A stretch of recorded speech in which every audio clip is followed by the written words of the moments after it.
to the great fans here tonight, to the first-class organization, and to an all-star group of teammates, you are the NBA Most Valuable Player. Congratulations.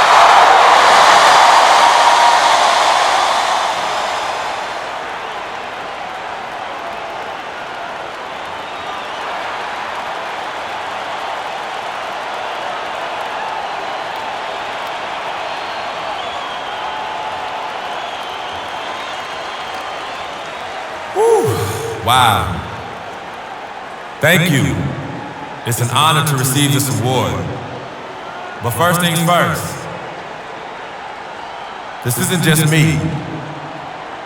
To the 14 guys on my team, the great coaching staff, you guys made this happen as much as I did. Thank you. But most of all, this is for all of you. It's an honor to receive this award in front of the greatest fans in the world.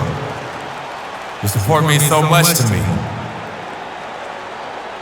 And of course, Mama, Dad, Yvette, CC. I love you guys. This is for you too. But now, it's time to go out there and win this game.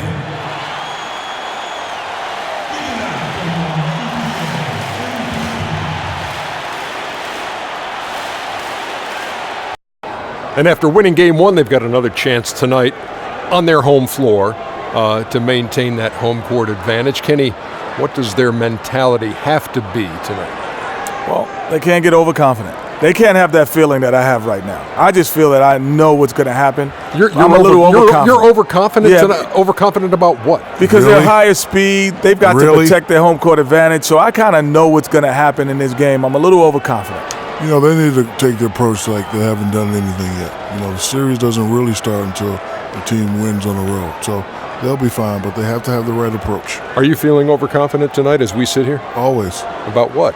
Overconfident about what? Right. Oh, my goodness. Another song. Kevin Harlan, take it away.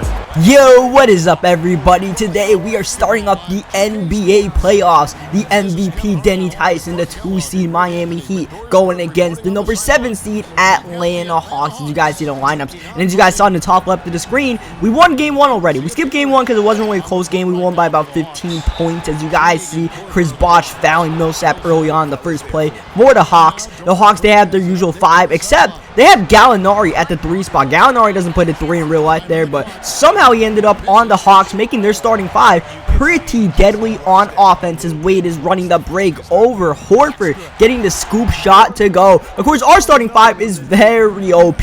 We have Wade, Whiteside, BOSH, we have Luol Deng, and of course, Denny Tice, who did win the MVP over the likes of Russell Westbrook, LeBron James, and Kevin Durant, as Luol Deng is going to get Tice the assist, laying that one up and in. Tice early on off to a great start, finding his teammates and scoring his own buckets here. We penetrate, looking for a teammate, that's Chris BOSH, and Chris BOSH absorbing the contact near the end of the first quarter and getting it to go. Jeff Teague trying to hit the crossover, but Denny Tice comes up with the ball, looking for a teammate, waiting. I know BOSH is trailing, and there he is, but unfortunately BOSH turns it over. That's one thing I love to do. I love to look for Chris BOSH trailing on the break. Even in a half-court stand, I love to look for Chris BOSH trailing because, as you guys see, BOSH is way back there. Though here, we actually pump fake and draw a foul. Though I was going to hit Chris BOSH because BOSH can hit that three-point ball, and usually a big man will sag into the paint, so that allows me to find him a lot of times, and he'll pull up that 3, and he's pretty good with it. As you guys see, near the end of the first quarter, BOSH taking a deep 3 and getting it to go from the Miami Heat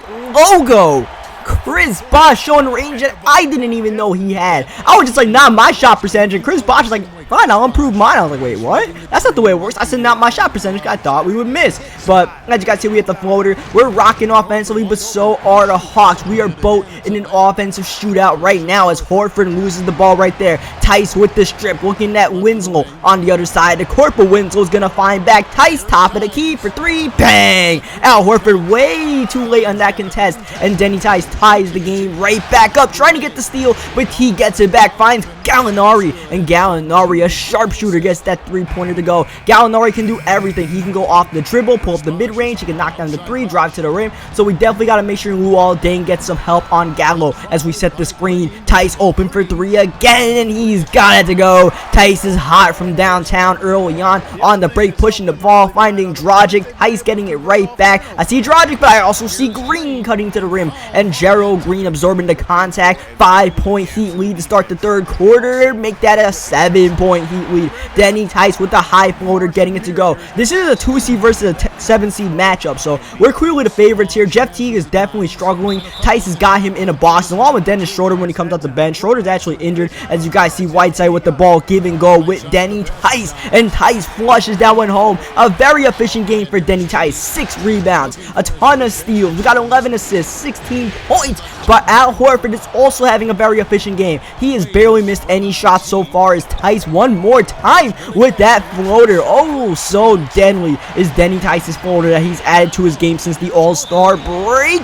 And Al Horford, what a floater he got to go. That one touched the ceiling and still was able to get the and one as we pump Big Gallinari out the way, pulling up and knocking down the shot. It counts as a deep 2. I guess we had a foot on the line right there. Nonetheless, just great execution by Denny Tice, just playing like backyard basketball right now. And this is also backyard ball right here. An alley-oop to number 3, Dwayne Wade. Wade has been pretty silent so far in the series. It's mainly been me and Chris Bosh that are helping the team out. Whiteside's just fouling. Wade is struggling. Wade's still trying to get back into a rhythm ever since he came back with that broken hand a couple of games ago. As you guys see, just starting to crash the offensive glass. So me and Bosh, we don't have a problem carrying our team in game 1. As you guys, or game 2, I should say. As you guys see, Tice getting the steal, looking for Chris Bosh at that trailing Bosh, like I said. And unfortunately, Chris Bosh didn't pull up the mid-range jumper like I wanted to. But Denny Tice is a pest on defense, just ripping the ball from every Atlanta Hawk. They gotta watch out for number 17 because he will take it and he will score.